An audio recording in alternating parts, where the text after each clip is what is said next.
My shoulder takes the brunt of the landing. Aside from the sting of that and where the rock hit me, I'm not injured, thankfully. Ha ha ha! Beautiful! Sorry, I was thinking, can you say my precious with that voice? Later, after this scene. The boys cackle with laughter again. Good. They've done it now. I feel my body shaking. I want to leave. I don't want to be here. It's funny how I was so eager to get out of the house, but now all I can think about is running away back inside. No matter where I go, I'm never able to find safety or comfort. But I won't run away. Never. I will never give these jerks that satisfaction. You son of a witch. Huh? Did you say something? Oh, jeez. Still squirming on the ground, I glare up at the boy who summoned the rock. What are you looking at? A weakling with no magic like you should learn to show some respect. You sound like a nasally nerd. I'm sorry. That's kind of what it's going for. like with glasses and like a Rock Lee haircut. Yeah, who likes this voice? Give it a thumbs up. Yeah. Okay, anyway. I slowly rise. I straighten my posture and take a deep breath. That's probably the nasally nerd. Oh, see, I was right, because some of them do look like older men. Okay. Yeah, okay, you did get the manly that guy right. kind of looks like a bully, older bully. Not as old as them, but... I move my right foot half a step forward, turn my left foot outward, and bring my hands in front of my abdomen. My arms are almost straight, but still relaxed. I hope it's not going to try to use magic. Try that again. Huh? I lost the nasal. I said, try that again. Madhouse. Oh, we got an achievement. Yeah. Chapter 2, yay! I wasn't sure how long. Dragoon. I wasn't sure how long Chapter 1 was gonna be. That's why I'm yaying. The sign at the great. Oh yeah, I forgot to mention that it does change perspectives once in a while, like who it's following. I forgot. Yeah, that was one of the things I kind of liked about it. You want me to do narration or? Go ahead. The sign at the gate read Eclipse, much to Aiden Wolf's relief. He had expected a gloomy rundown building in the middle of nowhere, but what was supposedly a dwelling for social outcasts turned out to be a rather nice-looking establishment in a part of Overture that was much greener than most other places in the city. It was a little far from the business district. In fact, Aiden guessed it was closer to the outskirts of the city where factories had been cropping up lately, but he thought it wouldn't be bad to consider moving to this area when he retired in 20 years or so. How old are you? Hopefully. Is that your Professor Poe? No, I was trying to do Aiden. Narrator. No, I was trying to do Aiden Wolf. Oh, that's right. Okay. Oh, there he is. He gazed at the air above the gate and sensed faint amounts of magical energy. It was incredibly weak, much weaker than the aura from elemental magic that most people could sense. Sometimes he hated how overly sensitive he'd become to these things, but that was what years and years of magic combat had done to his senses, and without them, he wouldn't have survived all those battles he'd been a part of. What's wrong? That's Poe. Oh, I'm both of those. What's wrong, Commander? Asked the man beside him. No, I lost the voice. Nothing, Aiden answered as he leveled his gaze at Professor Poe. Even a professor from the Conservatoire des Overtures, widely regarded as the most prestigious school of magical science, failed to sense it. Oh no, Jaw. Who's Jaw? I'm Jaw. Is it a magic barrier? Another man asked. Aiden was surprised that the young Lord Godwin could sense the invisible barrier. It was nothing more than raw mana given semi-physical form, but the man added, Probably cast by that magic machine. I almost went nasal there. pointing to a metal box mounted on the wall next to the gate. That is correct, my lord, Aiden replied, realizing that it wasn't the barrier that Lord Godwin had noticed, but the machine that cast it. That's to be expected, however, from a man who made a living dealing in magic machines. He heard footsteps. From the other side of the gate came a I woman. know, right? Is it She opened the gate and let the 3 men in. Elena's? Oh no, we're at the madhouse. Oh, I think you're her.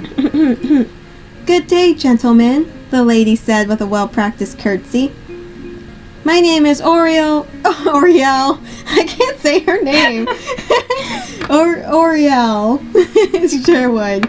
I wouldn't be surprised if she proper when it comes to business and to the kids. Like all right, you little poops, you get in your room. Little poops. They call them poops. My husband and I run this madhouse. You could call it an establishment. I know. She turned to Lord Godwin. You must be Lord Godwin. Well, what was your first clue, ma'am? We have been expecting you, my lord.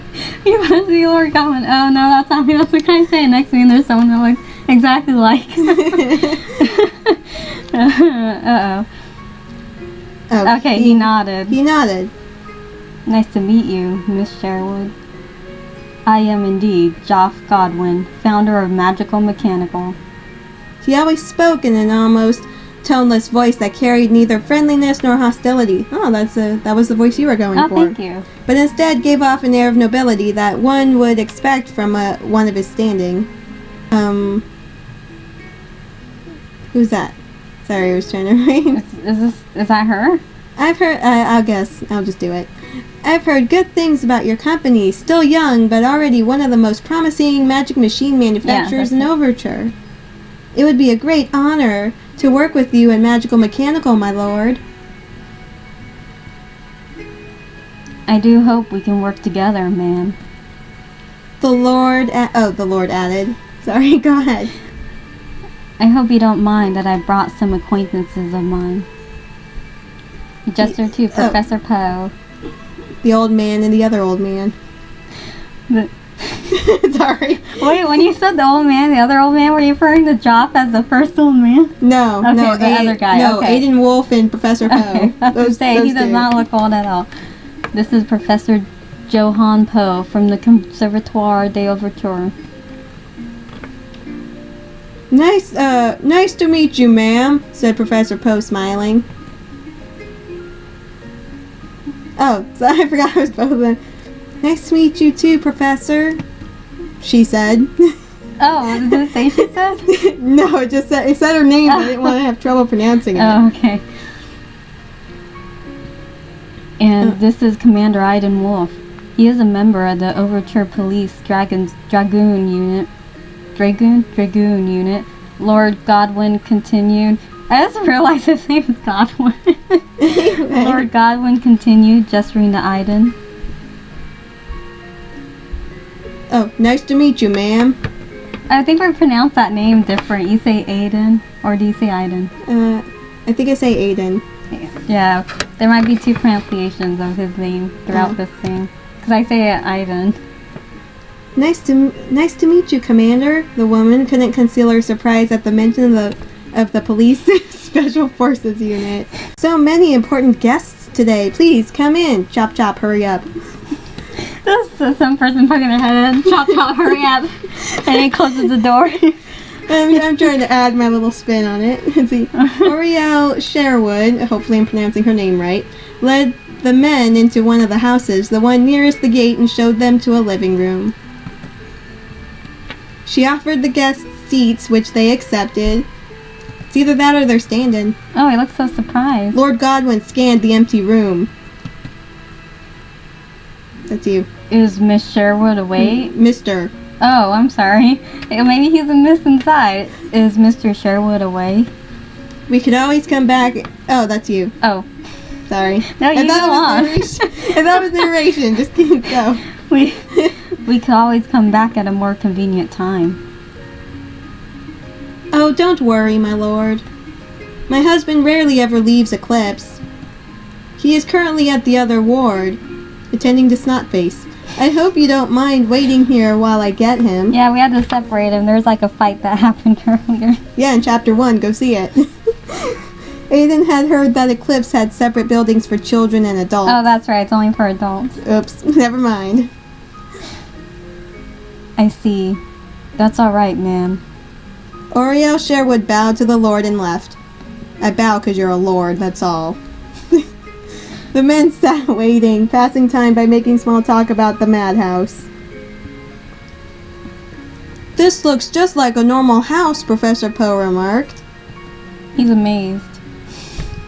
Aiden had the same opinion. Yeah, we'll just pronounce it however we pronounce it when it first comes out. It wasn't at all like what he had imagined when he first heard about the madhouse. Lord Godwin was mostly just agreeing with whatever Aiden and the professor said. The young lord didn't speak much otherwise. A few minutes passed. Oriel Sherwood hadn't returned. A few more minutes passed in silence. The three men had run out of things to say about the surprisingly unremarkable madhouse. There weren't even that many inmates in the building, though they all assumed that was because most of the children were outside playing. Aiden glanced at his two companions. Professor Poe was tapping his right foot and scanning the room, clearly bored. Lord Godwin, on the other hand, was still sitting quietly, his face as blank as a sheet of paper. Sounds about right. Aiden could never tell what he was thinking. "Oh, I'm going to take a walk outside," Professor Poe exclaimed while rising from his seat. "Would anybody care to join me?"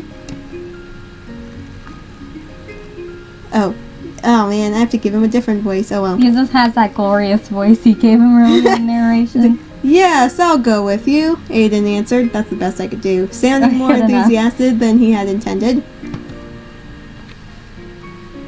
"What about you, my lord?" He's like, "No, I'll wait here," Lord Godwin replied. Professor Poe shrugged before leaving with Aiden through the front door. He slid off screen with that. Moments later, another door opened. Oh, is she back? Oh, it's the nurse. Ena Polidori entered the living room with a vial in her hand. She had gone to the infirmary with Candela to get her a mana potion, but the girl had disappeared when she wasn't looking, presumably because Candela had forgotten why she was following Ena and wandered off. And this is when they fall in love. Ena hoped that Candela had gone back to Janis, who was sitting quietly by herself, her face stern, her hair bleached blonde and cut short, and her tall, masculine figure now clad in. Wait, that isn't Janis. Where had Janis gone? I like how she first went along with it. It's like, oh, Janis has changed. Wait a minute, that's a man. Janis is not a man, and she's not that tall. She didn't get that tall. She had told her not to go anywhere, but clearly she had disobeyed that request. "Hey, we waited for you, but only Candela came back. That little troublemaker. When she found that girl, she would." More importantly, who was this person who had taken Janis's place? No, first, what were you going to do? Strangle her? Ena had never seen this man before.